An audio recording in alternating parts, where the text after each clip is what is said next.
Hey, it's Andreas, and let's do a full breakdown of the cost of living in Denmark, Copenhagen. And I want you to smash the like button on this one because I have used 6 months of credit card data and categorized every single transaction manually. This took about 3 hours to do, right? So really smash the like button, and I will provide you a ton of values. You know exactly the cost of living in Denmark, Copenhagen.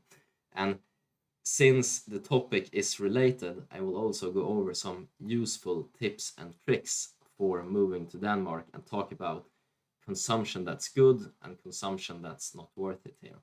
But I will do that in the end. Let's get right into the numbers. Now you see the total cost for 6 months here is 96,700 Danish kroner. And I have a currency calculator here, so let's put that in. So that's about 13,000 American dollars.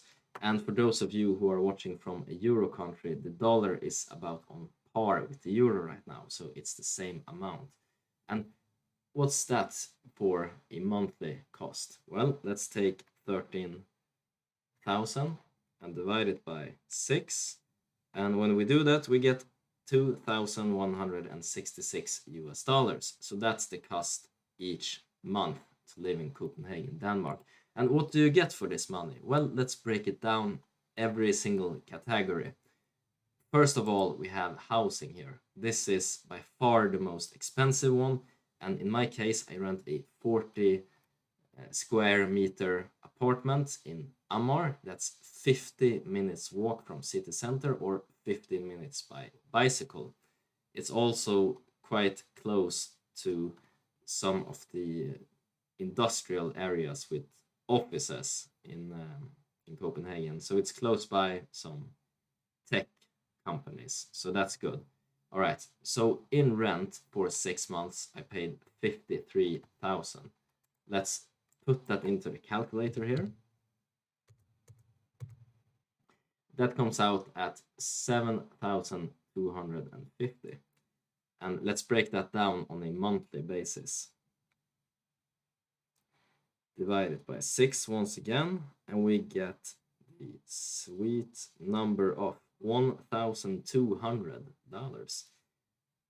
All right, that's the monthly cost of rent. And as you can see, that's the biggest consumption part in my case. It's a little bit over 50% of the total consumption here.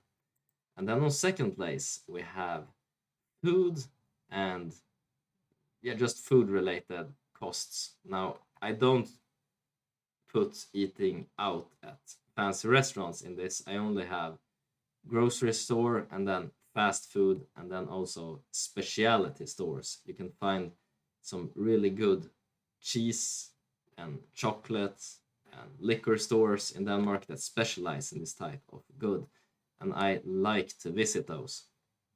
All right, so groceries here we see about 16,500 Danish kroner. Let's put it into the calculator.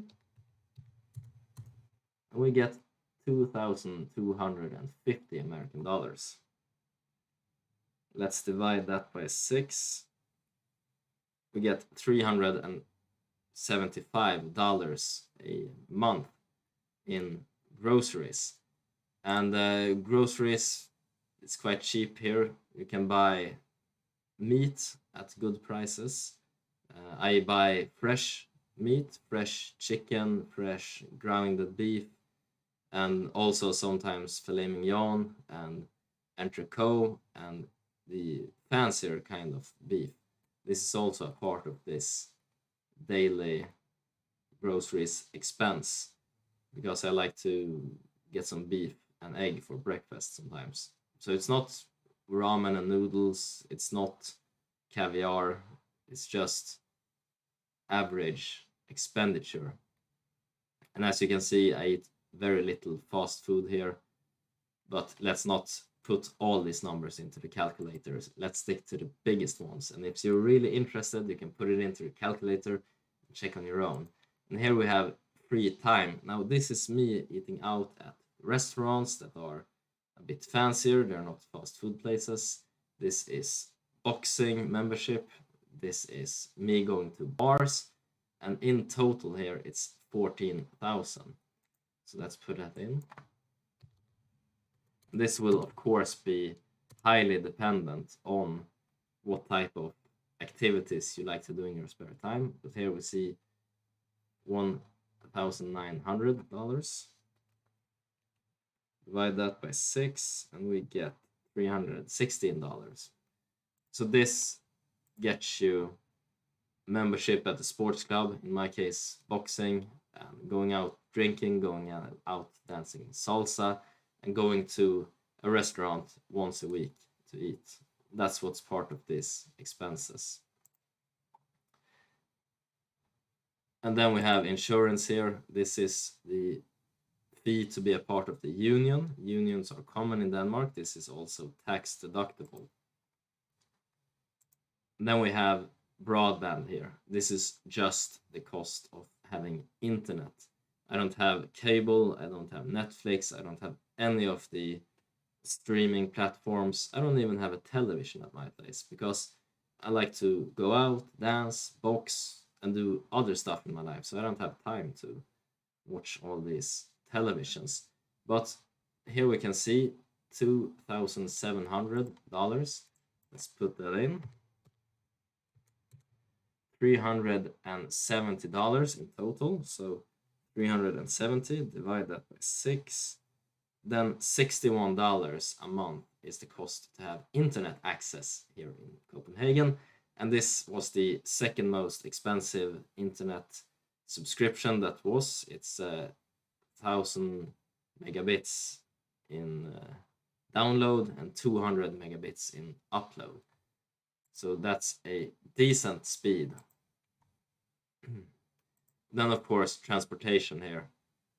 Just 1,000 Danish kroners in taxi to and from nightclubs. This is an expense that I think is completely unnecessarily, and you can take the bike instead. But sometimes you need to take the taxi. But in my mind, that expense has not given me a lot of joy. What I think is really worth to consume in Denmark is the food from specialty stores. You buy, for example, chocolate at Frelsens, or you go to Arla Unica to buy special cheeses that you can't get from normal stores, or you go to one of the many specialty liquor stores that you can find all around for craft beer and stuff like that, and just buy food that you really enjoy. You can buy fresh strawberries in the summer, and you can also go to bakers and get very high quality bread and pastries. There's a reason why the Danish is called, what it is. So that type of consumption is extremely worth it, in my opinion, here in Denmark. And then you also may have noticed that there are no car related expenses, and a car is taxed to oblivion here in Denmark.